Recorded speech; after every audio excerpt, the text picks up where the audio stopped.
Before I play you this next very instructive clip, I want to note that the only reason we have it is because the White House seemingly accidentally posted a live stream of it, which they then tried to delete, but not before the internet saved it for posterity. And just for context, Donald Trump starts by referring to the head of the Office of Management and Budget, the Christian nationalist author of Project 2025, Russell Vought.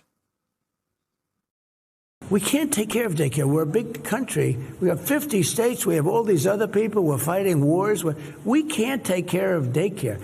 You got to let a state take care of daycare, and they should pay for it, too. They should pay. They have to raise their taxes, but they should pay for it. We have to take care of one thing, military protection. We have to guard the country. All right. All these little scams that have taken place, like that little scam daycare. Joining me now is Democratic Senator Chris Van Hollen, member of the Foreign Relations Committee. Senator, good to see you. Thank you for being with us. Let me throw some numbers out at you. Apparently, the Penn-Wharton budget model says this war has cost $65 billion so far. The White House is asking for $200 billion for it. The Tomahawk missiles alone are $3 billion. They take a year to two to build per missile. We've spent $3 billion on them. This is in a country where we had DOGE ripping apart the government last year. We had people not getting their food stamps. We have people not getting their Obamacare subsidies. But we're spending somewhere between $65 billion and $200 billion on a war that no one is able to explain. Well, Ali, that's right. And we should all remember that during the campaign, candidate Donald Trump promised that he would keep us out of foreign wars and focus instead on trying to make things better right here at home. Instead, he is, along with Prime Minister Netanyahu, started a foreign war. Prices are going up. And now he says, well, we've got to pay for this war in Iran by cutting back on federal investments. You played the clip with child care, but there are also other points in that speech where he talks about cutting Medicaid, cutting Medicare.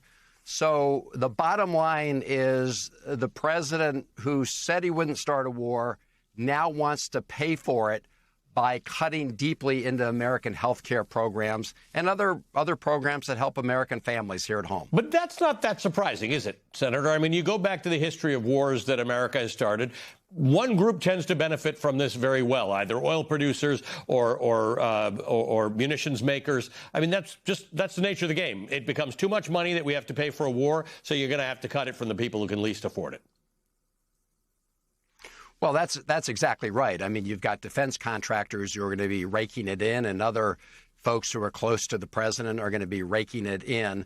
But the American people will suffer. And, of course, this comes on top of what Donald Trump and Republicans in Washington did last year, right? They passed their so-called big, beautiful bill, which was beautiful if you're a billionaire. You got really big tax cuts. But to partially pay for that, they cut Medicaid, they cut food and nutrition programs.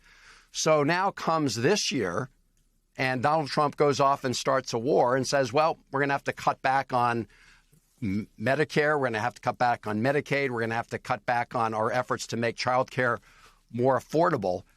So at the end of the day, he is screwing the American people and doing exactly what he said he was going to avoid. He said he was going to focus on things here at home, keep us out of foreign wars. He's done exactly the opposite. I was talking to Ben Rhodes about this a minute ago. I want to play it for you, something that he said about gas prices in the Oval Office. Let's listen. Gas prices, today they hit $4. We're $4, and we have a country that's not going to be throwing a nuclear weapon at us in 6 months. But Americans are feeling the effects in the interim. And they're also feeling a lot safer. What is the plan to bring them back down? All I have to do is leave Iran, and we'll be doing that very soon, and they'll become tumbling down. We're not going to have a country that's going to be throwing a nuclear weapon at us in 6 months. That's just nonsensical talk. There's no. I mean, you know these things. You're on serious committees in the Senate. There was no discussion about Iran throwing a nuclear weapon at America in 6 months or 6 years. It was a complete and total lie, Ali. And the president himself, told the country last year that he had obliterated it. Iran's nuclear enrichment program, obliterated it.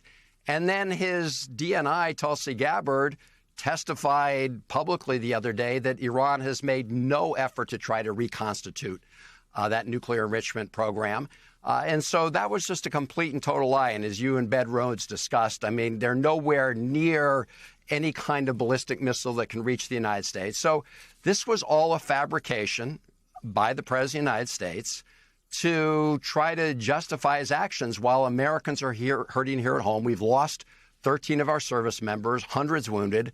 As you discussed, thousands of civilians killed in the region.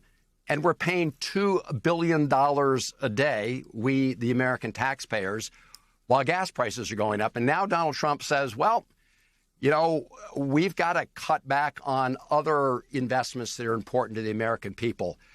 This war should never have started. We should end it now. Donald Trump is talking about asking for another $200 billion. And I can tell you, Ali, I won't vote for one more dime for this illegal war of choice. I think we're going to find a lot of people on both sides of the aisle who are going to say no one has given us an explanation as to why we need to be spending another dime on this war. Senator, good to see you as always. Thank you for joining us.